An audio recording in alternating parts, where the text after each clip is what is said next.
All right, guys, it's time for my Week 13 picks. Voice is a little hoarse, but the show makes go on. And last week, I went okay. I did 9-5 to take my record to 108-70 on the year. Let's see how this goes. Thanksgiving, I am taking the Detroit Lions to beat the Green Bay Packers. In an upset, I am taking the Dallas Cowboys to beat the Kansas City Chiefs. And then in another upset, I am taking the Cincinnati Bengals with Joe Burrow coming back to beat the Ravens, who I think Lamar is now fully healthy. Friday, I'm rolling with my Chicago Bears to beat the Philadelphia Eagles.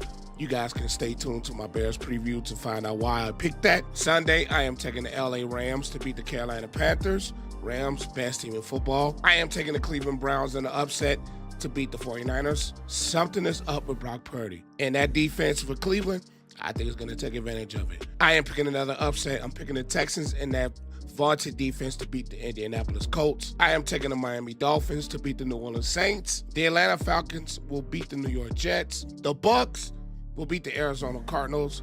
I don't care if Baker's playing or not. I just don't think this Cardinal team have enough to win. I am picking the Jacksonville Jaguars to beat the worst team in the league, possibly in the Tennessee Titans. I am picking the Seattle Seahawks to beat the Minnesota Vikings, who's starting their third-string quarterback. I am taking the Los Angeles Chargers to beat possibly the worst team in football, along with the Titans and the Raiders. I am taking the Buffalo Bills on the road to beat the Pittsburgh Steelers.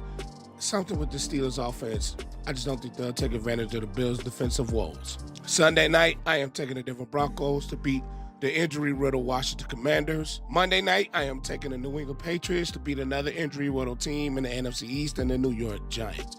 Those are my picks. Hopefully I do well, and we shall see.